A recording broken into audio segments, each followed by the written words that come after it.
안녕하세요. 오늘 하루 어떠셨나요? 매일매일이 행복하신가요? 아니면 매일매일이 괴로우신가요? 세상이 복잡한 걸까요? 내가 눈을 번쩍 뜨면 꿈에서 깨어나듯이 지금 내가 눈을 감고 있는 것은 아닐까요?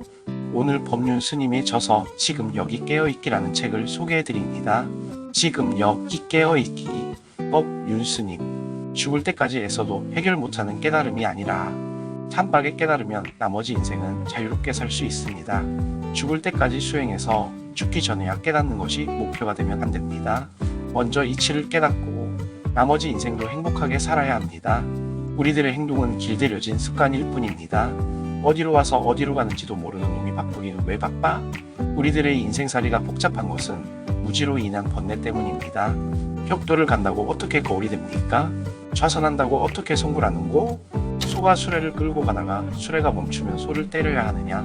수레를 때려야 하느냐? 본질을 꿰뚫어야지 형식을 갖고 놀지 말라는 이야기입니다. 오늘날 우리는 진리의 검증을 어떻게 합니까? 바깥의 다른 어떤 것들을 끌고 와 증거 삼아 진리를 검증하려 듭니다. 그러나 진리는 이런 것으로 검증될 수 없습니다. 분리문자입니다. 문자가 필요 없다는 게 아니라 문자를 세우지 않는다는 뜻입니다. 자기가 바로 체험해야 합니다. 그래야 흔들리지 않는 경지로 나아갈 수 있습니다. 형식에 구애받지 않는다. 이 말은 필요하면 형식도 차린다는 뜻까지 포함하고 있습니다. 반야심경에서 깨달음이랄 것도 없고 깨달음을 얻었다 할 것도 없다. 얻어가질 것이 본래 없는 까닭이다. 너 왜 왔니? 안심인명의 도를 얻으러 왔습니다. 내 마음이 지금 어떤데? 예, 제 마음이 심히 불안합니다. 이 불안한 마음을 편안케 해주십시오. 그래? 불안한 마음을 이리 내놓아라. 내가 편안케 해주겠다. 침묵이 흘렀습니다. 내놓을 것이 아무것도 없습니다. 이미 내 마음을 편안케 했노라. 스승이 깨달음을 준 게 아니라 자기 스스로 깨달은 겁니다. 깨달음은 주고받을 수 있는 게 아니지요. 태사님, 저의 이 무거운 죄를 좀 사해 주십시오. 그 무거운 죄를 이리 내놓아라. 내가 사해 주겠다.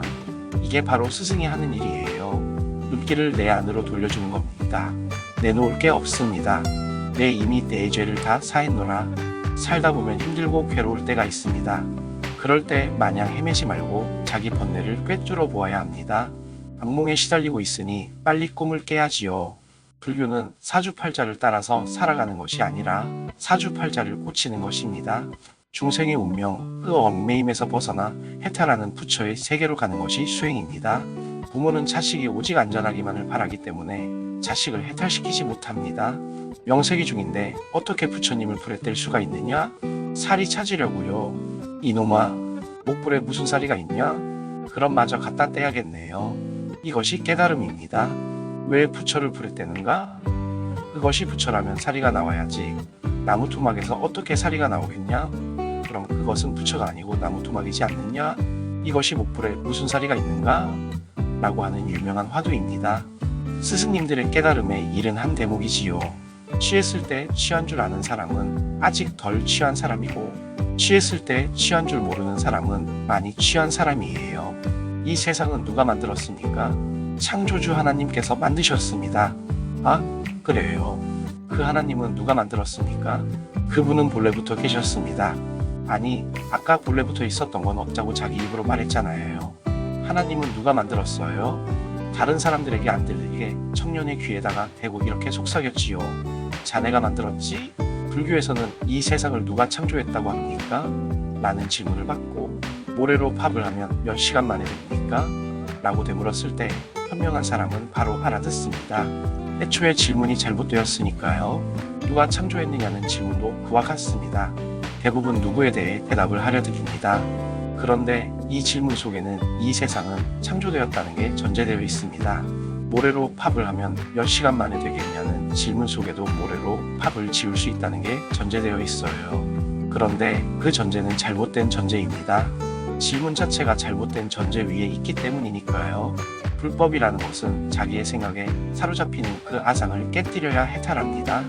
스승은 제자의 그 아상을 깨뜨려서 제자를 깨우쳐 줄 수 있어야 해요. 그런데 그게 쉬운 일이 아닙니다.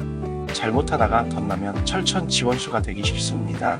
나는 남을 깨우쳐줄 능력도 없고 서로 원수되는 것도 싫으니 여기서 같이 사시든지 아니면 다른 스승을 찾아가 보십시오. 듣기 싫다에 사로잡혀 있으면 부처님이 오셔도 구제할 수가 없어요.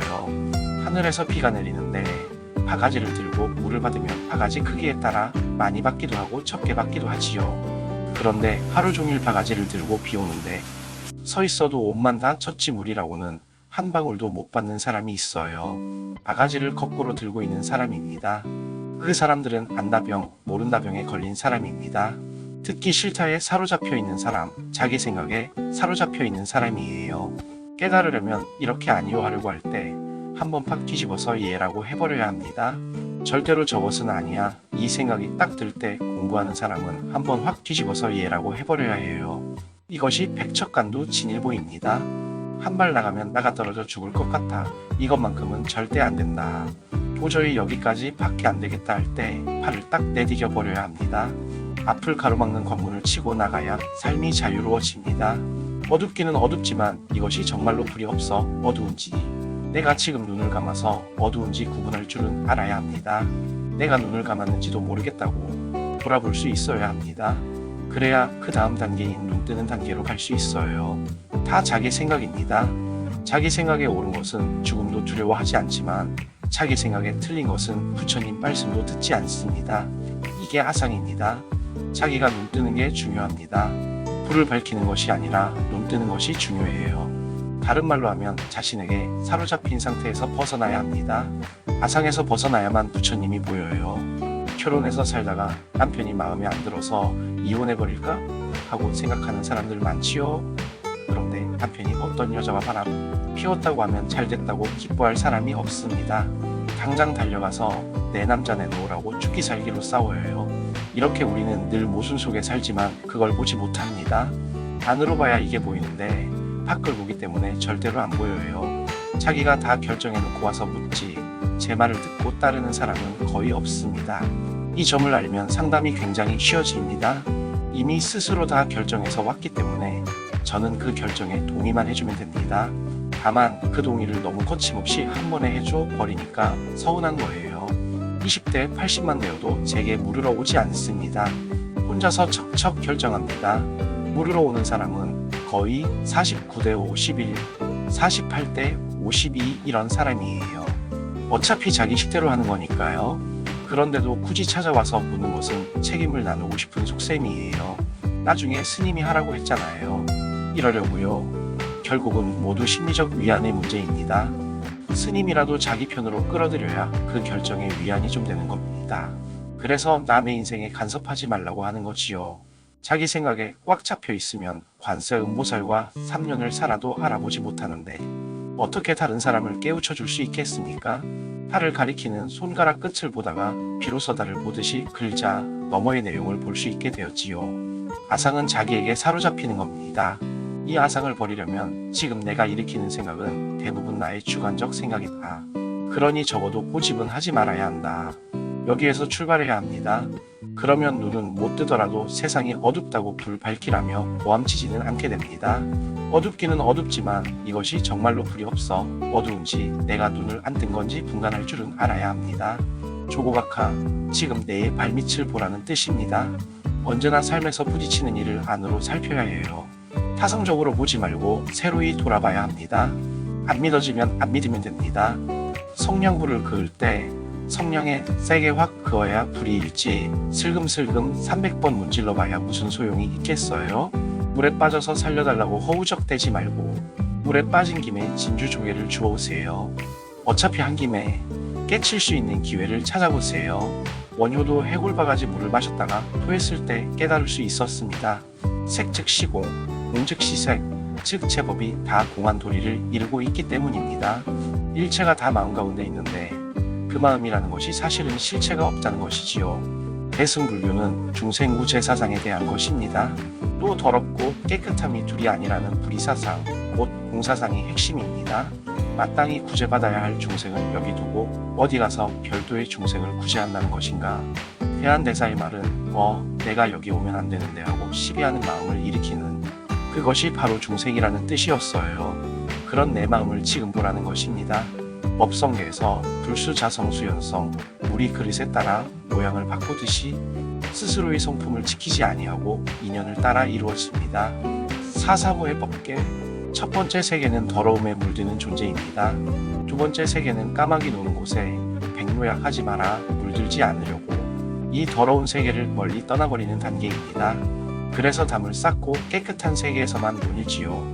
세 번째 세계는 더러움 가운데 있으면서도 더러움에 물들지 않는 것입니다. 진흙 속에서 피어나지만 진흙에 물들지 않는 연꽃의 세계입니다. 네 번째 세계는 걸레가 되어 더러움을 닦아내버립니다. 더러움에 물들지 않는 것이 아니라 나를 더럽혀 상대를 깨끗이 해버리지요. 진흙 속에서 피어나는 한 송이 연꽃이 아니라 그 한 송이 연꽃을 피우는 진흙이 되어버립니다. 네 번째 세계는 물에 빠진 김에 진주 조개를 주옵니다. 금강경에서는 일체 중생을 구원하겠다고 원을 세워야 한다. 그래서 일체 중생을 다 구제에 마쳤다고 하더라도 사실은 한 중생도 구제받은 바가 없다. 왜냐하면 본래 중생이 없기 때문이다. 라고 했습니다. 자, 여기까지입니다. 법률스님의 말씀은 마음의 번뇌를 없애주어서 좋습니다. 할 수 있는 바를 열심히 할 뿐 그 결과는 개의치 말라 라고 하신 말씀에 내가 할 수 있는 것은 열심히 하고 있는가? 라는 생각을 합니다. 오늘도 내일도 그저 내가 할 일을 할 뿐입니다. 그것이 사는 것 아닐까요? 오늘도 제 얘기를 들어주셔서 감사합니다.